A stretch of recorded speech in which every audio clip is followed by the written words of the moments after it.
Attempted murder and 2 counts of brandishing a weapon. Are these allegations true? Or are these just rumors infecting the minds of the viewers? Today, we ride the goose on the lake, and we talk more about these allegations. Are they true? And if so, why was I convicted of these crimes? If you're wondering, we're actually at Echo Lake, and we're gonna do the Swan boat rentals. It's a little hour ride on the lake. Just thought it'd be way cool to do that with Lex today, some Friday energy, and just to talk about, you know, these allegations.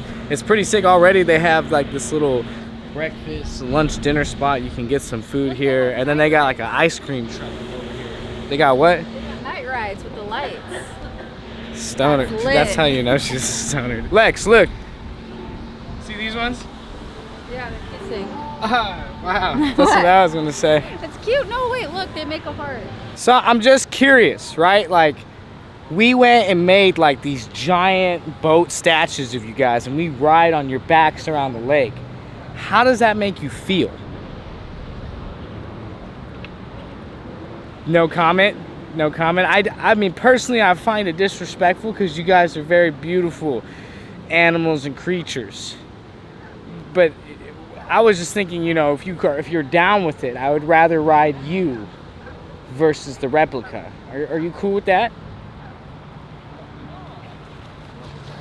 I'm gonna take that as a no, but you geese, be easy, you know what I'm saying? And if you need the plug on any, you know, just hit your boy up, I got you. You feel me?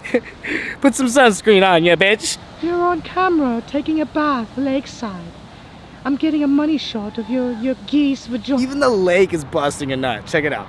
Come on, we're late for our reservation. Wait, is it really 3:12 right now? Oh shit, yeah, we gotta get on the geese. We're on the boat, the little goose boat. The way it works, right, is you pedal down here, and then you use this to steer. Turn the other way. So right now I'm gonna turn it this way and start to pedal. Oh, maybe it's this way then? No. Oh, you're right. Why is it not turning around? Oh shit, we gotta pedal harder. Bro, this Yeah! Look at this magical nut busting from the middle of the lake. The lake is so static as the geese jump inside. I've been stranded for 1,583 days. Big giant nut in water. Make me happy.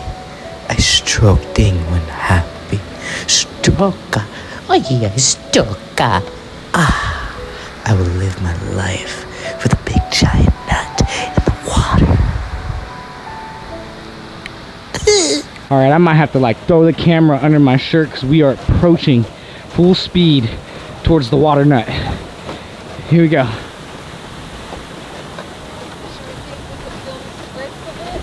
Oh, I feel it. I feel it. I feel it. Hey, if it starts coming down though, we gotta somehow protect this camera. Yeah. Oh shit, we're getting pretty close, bro. We're going straight into the waterfall. Actually, this would be an opposite of a waterfall. It would be a water up. Oh, I can feel it, bro. Oh, shit. Bust it right, bust it right. Hold on. Let's go all the way out. Oh, that was wet. crazy. Maybe I told you guys. That was crazy, bro. This is chill, man. I hope everybody else having a good Friday. I hope everybody else is, you know, getting those W's. Hope everybody else tuning in to the stream at night, because we're gonna be live on Twitch later. Don't run them over. Oh shit, we're about to run over some geese. There we go. Well, get out of the way. We have no brakes. You'll die. I wonder to them, think about it. Look how small they are. And look how big this is. They're like, is that a giant? They're like, this is the geese gods. Dude, yeah, that view of downtown is sick. That is so sick, bro. We lived here for 5 years and never came here. I don't know. I think we just smoked so much weed. We just like, I don't really feel like doing anything. I got a couple questions for all of you before I get into my confession tape. I guess the first one would be, have you been convicted of a crime? And if so, what crime? The next question would be, do you think these allegations are true?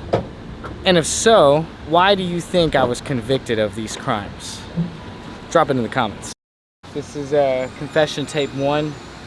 It's 8:25:23 at 3:23 a.m. and I'm confessing to attempted murder and 2 counts of brandishing a weapon. Let's start with some backstory first, right? Just so you guys understand why I was acting the way I was. It wasn't because I was just some evil teenager, you know. My parents at the time had divorced. They were a year into the divorce. I just turned 18. And, you know, I'm going through high school. And shout out to everybody going through high school. It's a big moment in your life. And there's a lot that can happen in high school that is first time for you. Or that could be a first time experience for you. And without like guidance and support, it could really change your life in a good or bad way.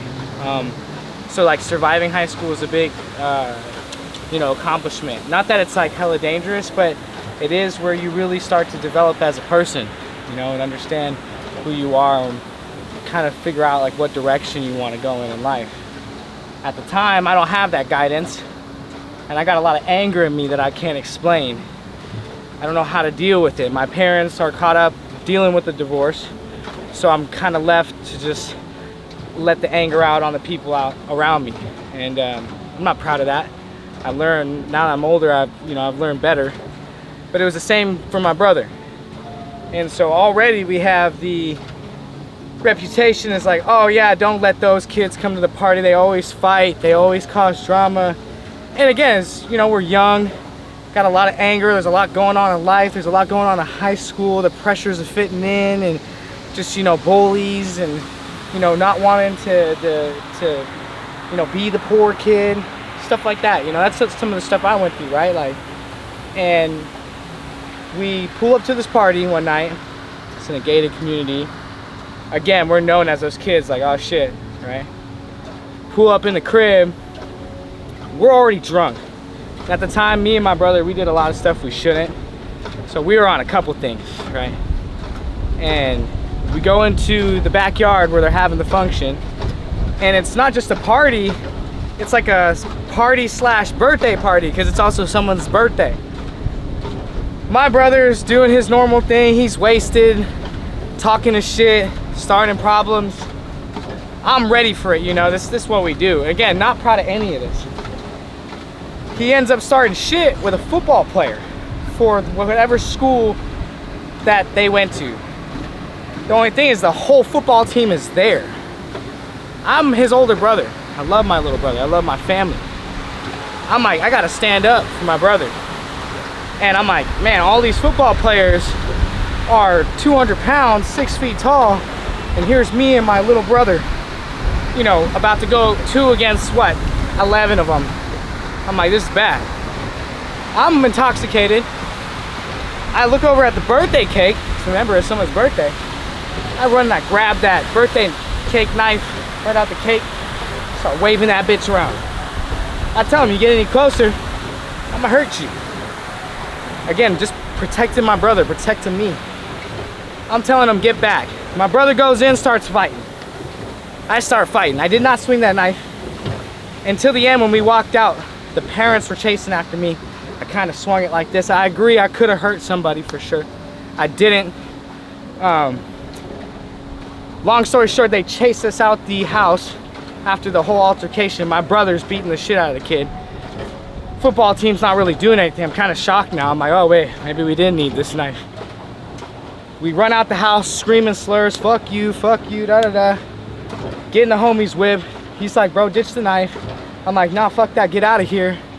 Cause I don't know, I'm young. I'm like thinking like, what about my fingerprints and shit? And when we get to the gate to exit that community, cops are already there with their lights on waiting for us. I'm just like, man, I'm like, we're screwed. They go and pull us over. Knife is in my pants. I tucked it all the way in there. It's a big ass knife. And they start pulling us out, searching us, doing the whole 9. They search my brother, don't find nothing. They search me. They don't find nothing. I'm like, oh my God, okay, maybe, again, I'm young, stupid. I'm like, maybe I can get away with this. Put me back in the car. I don't know if anyone's been pulled over before for something like this, but when you're a suspect, they will turn on their brights and flash it in your eyes so you can't see shit. Then they'll bring the people who want to press charges or who had the altercation, and they'll identify you. And that's what they did. They had me and my brother standing, these bright lights are standing here like this, and they had those people from the crib identify us. The parents want to press charges, the kid wants to press charges, and 3-4 hours go by of identifying, paperwork, all that, yada yada. I'm sitting there like, oh shit. But then I see him go to my brother's car and they let him out. Take the handcuffs off. My parents are there, they're pissed. But my brother walks over to my parents, gives my mom a hug. I'm like, all right, sick, we're good, bro. We're going home. Fuck these motherfuckers. That's not the case. They come to my door, open it up, start reading my Miranda rights. I'm like, what the hell? What about my brother? Cop goes, ha, buddy, you just turned 18, huh? You're in a whole other world. You're going to jail tonight. And I went, what the? Man, are you serious? I'm start panicking. I still have a knife in my pants, bro. I'm sitting there telling the officers on the drive up to the jail how nice I am, how it's just a misunderstanding, explaining to them how I'm innocent and how they would do the same thing if they were in my position. By the time you know it, we're at the jail. I'm crying now. I'm 18, bro. I'm crying now at the jail. Please don't put me in here. 24 hours goes by of processing. I ate fucking 3 bologna sandwiches out of anxiety. And I finally get processed and go to a holding cell, like an actual cell with my cellmates. I had really cool cellmates, believe it or not. The whole process was interesting. I was in there for a couple months. During the trials, they would take me to my court date. I would sit there and the public defender would fight for me to try to get me out or reduce my sentence. And I would just keep showing up to court and then going back to jail. While I was in there, because I was 18, in the Filipino and black community, the Asian community, they squad up in Santa Ana jail. They take care of their 18s. They want to see them have a future. So literally they hooked me up with a bunch of commissary. We would pray every single night. They always looked out for me. And then after prayer, we would sing songs. A homie would make beats on the wall, it would echo. And like all 150 of us in the block take turns going. I got the name Young Pinoy. And I actually met an American Idol top 3 placer in one of the seasons. His cousin was there. He's taught me how to do vocal runs and sing better. And that's how I started moving more into music. That's where I got a lot of my music skills, singing at night. By the time you know it, they're offering 23 years and what was it? It was like 23 years and like 4 years parole or some shit like that. My mom and dad are crying. I'm crying. I'm like, oh my God.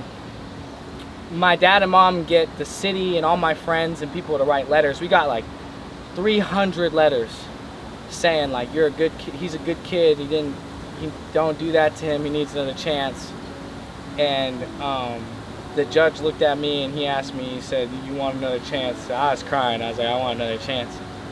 And he said, you know what? I'm going to give you, I think it was 4 or 5 months. He said, but with time served. That's why I don't know how long it was, because I know I only did like 3 days and then I was out after that. So I did most of my time in those couple months. And then he said, you're going to do 2 years Caltrans community service. And he's like, go change your life. Next time I see you in here, that's not going to be the case. He's like, you're going to do some hard time. I was like crying, bro. I get there, get back to my cell. I don't want to say nothing, you know. I'm young. I'm still thinking like, damn, don't drop the soap. I'm still thinking, damn, don't tell them I'm getting released. They might shank me. But nah, they said goodbye. They gave me some phone numbers to contact. I don't talk to them now, but I ended up getting out. And I remember it was a long time. There's a lot of stuff that happened after that, but that's a whole other story. But it all led to me eventually emailing that kid on Facebook, or I should say messaging him and telling him I was sorry. I wasn't supposed to too, that was against the law.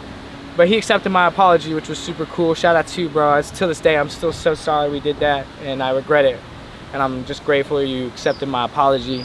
I caught a lot of people that I bullied, man, because I was a really mean kid before, and I said sorry. Most of them accepted my apology. Some of them I just couldn't get a hold of or just didn't know how to contact them. But if you're watching this video, I'm sorry. Now I'm going on like 12 years or something of just positive energy.